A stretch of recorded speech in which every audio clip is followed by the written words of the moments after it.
Kata Allah, kenapa ar-rijal itu, laki-laki itu diutamakan atas perempuan? Karena laki-laki telah dilebihkan atas perempuan dalam satu hal, dan perempuan juga dilebihkan atas laki-laki dalam satu hal. Maka bisa jadi ketika dalam urusan-urusan tertentu, laki-laki menjadi pemimpinnya, dalam urusan-urusan yang lain, perempuan yang menentukan.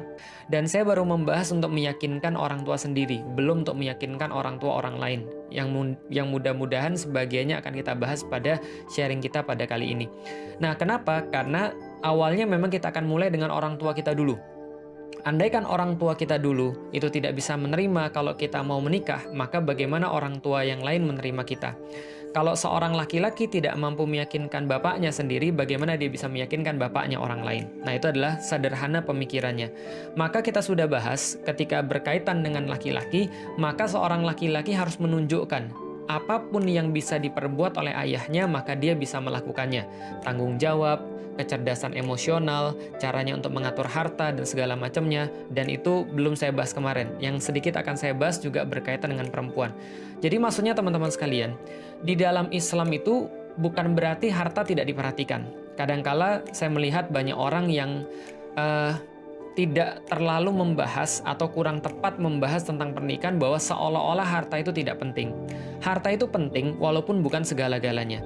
Betul, ketika di dalam pernikahan, itu yang harus kita utamakan terlebih dahulu adalah perspektif dalam menikah. Untuk apa sih kita sebenarnya menikah? Tapi kita juga harus memperhatikan harta, harus memperhatikan fisik. Kenapa? Karena Allah menyuruh kita untuk memperhatikannya. Misal di dalam Al-Qur'an Allah berfirman, "Ar-rijalu qawwamuna 'alan nisa." Sesungguhnya laki-laki itu adalah qawwamnya perempuan.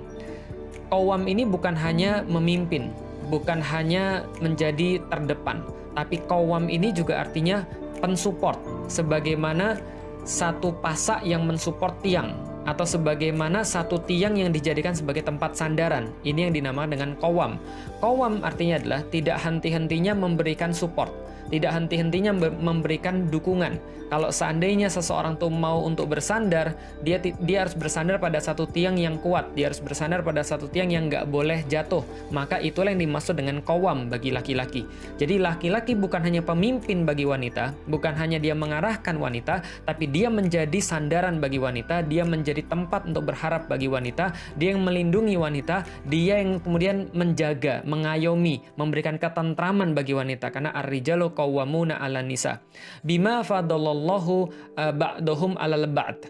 Kata Allah, kenapa ar-rijal itu, laki-laki itu diutamakan atas perempuan? Karena laki-laki telah dilebihkan atas perempuan dalam satu hal, dan perempuan juga dilebihkan atas laki-laki dalam satu hal. Maka bisa jadi ketika dalam urusan-urusan tertentu, laki-laki menjadi pemimpinnya, dalam urusan-urusan yang lain, perempuan yang menentukan. Misal, ketika Rasulullah mengatakan, setiap kalian adalah pemimpin, kullukum ra'in.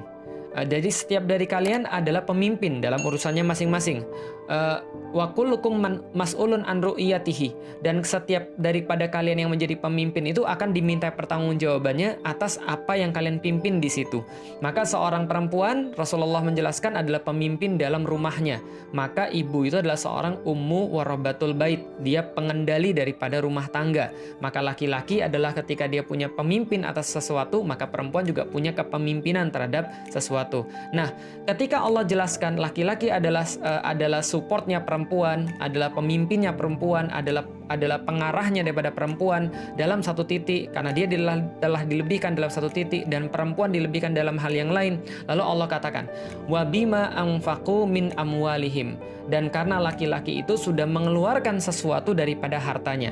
Ini bukan sebuah bentuk dominasi terhadap perempuan, tapi ini adalah sebuah bentuk kewajiban atau penegasan terhadap tugas laki-laki. Jadi seolah-olah gini, jadi sayang sekali di antara kita kebanyakan membaca ayat ini untuk dalam tanda kutip membuat wanita itu seolah-olah inferior daripada laki-laki, seolah-olah lebih lemah daripada laki-laki. Bukan. Cara bacanya yang salah begini, cara baca yang salah. Laki-laki adalah pemimpinnya perempuan. Karena laki-laki telah dilebihkan atas perempuan. Dan karena laki-laki sudah ngeluarin duit, maka perempuan harus taat. Nggak gitu ceritanya.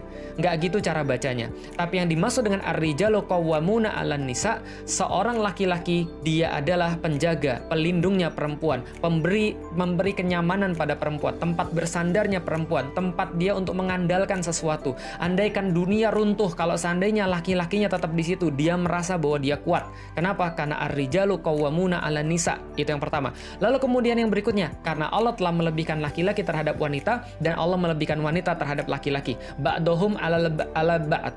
Ketika Allah telah melebihkan yang satu dengan yang lainnya. Allah tidak mengatakan Allah lebihkan laki-laki terhadap perempuan. Enggak. Allah katakan Allah lebihkan yang satu terhadap yang lainnya. Artinya laki-laki punya kelebihan, perempuan punya kelebihan.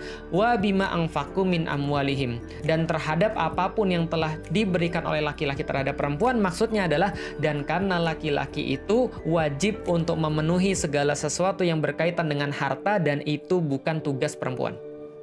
Paham ya? Jadi ini cuma pembagian tugas aja. Ini cuma penjelasan pembagian tugas. Bagi laki-laki kalau Anda mau menikah, Anda sudah harus untuk menjadi seorang qawwam. Anda sudah harus menjadi sesuatu yang lebih dalam hal-hal tertentu. Dalam hal emosional, dalam hal kemudian agama bisa jadi, atau misalnya dalam hal pengurusan rumah tangga, dalam urusan-urusan yang berkaitan dengan hal-hal yang kasar maksudnya. Dan kemudian dia sudah bisa untuk memberikan nafkah bagi istrinya. Nafkah bagi istrinya bukan dibatasi dengan dalam tanda kutip, contoh misalnya harus punya duit 10 juta per bulan istrinya, atau 20 juta per bulan, bukan. Tapi menafkahi itu adalah memberikan apapun yang menjadi kecukupan buat istrinya, yang nanti kapan-kapan akan kita bahas dalam fase pernikahan. Tapi ini belum fase ke sana.